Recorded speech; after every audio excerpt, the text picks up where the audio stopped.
Ešte pred 2 hodinami bola Gorila iba údajnou akciou SIS. Po vyhlásení ministra vnútra je však už všetko inak. Po dnešnom dni je zrejmé, že spravodajská akcia Gorila naozaj prebehla. Išlo o legálnu a legitímnu akciu Slovenskej informačnej služby.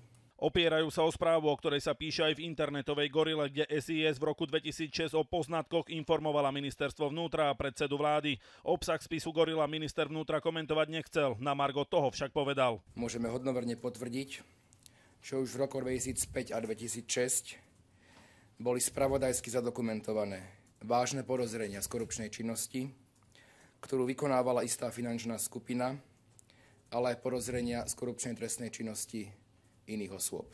Kategoricky odmietame akékoľvek obvinenia z korupčnej činnosti. Sme presvedčení, že je vysoko neštandardné, ak minister vnútra informuje takýmto spôsobom o priebehu vyšetrovania a o veciach, ktoré sa v žiadnom prípade nedajú považovať za závery.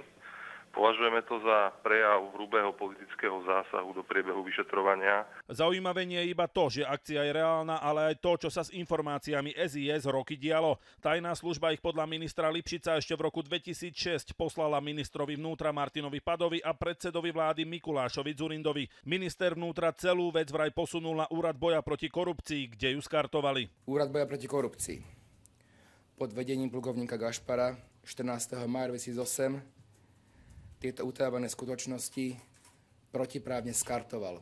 Tibor Gašpar útoky na svoju osobu odmieta, tvrdí, že skartovanie prebehlo podľa všetkých predpisov. Do zoznamu písomností, ktoré boli skartované, to navrhla skartačná komisia, ja som to odsúhlasoval na záver, ale mal som za to, že všetky písomnosti navrhnuté na skartáciu sú spôsobilé, spĺňajú podmienky skartácie, takže som neskúmal každú jednotlivo, že či táto áno alebo nie.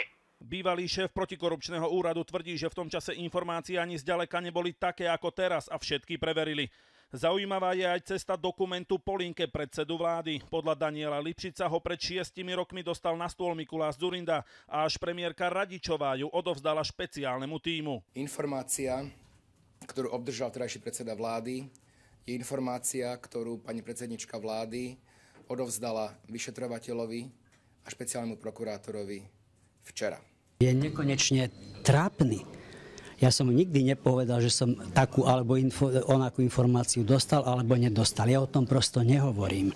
Predseda vlády dostáva informácie potrebné na výkon jeho funkcie. Predseda vlády nie je policajt. Čo to robí Lipšic? Úplne sa zbláznil? Michal Hečko, televízia Markíza.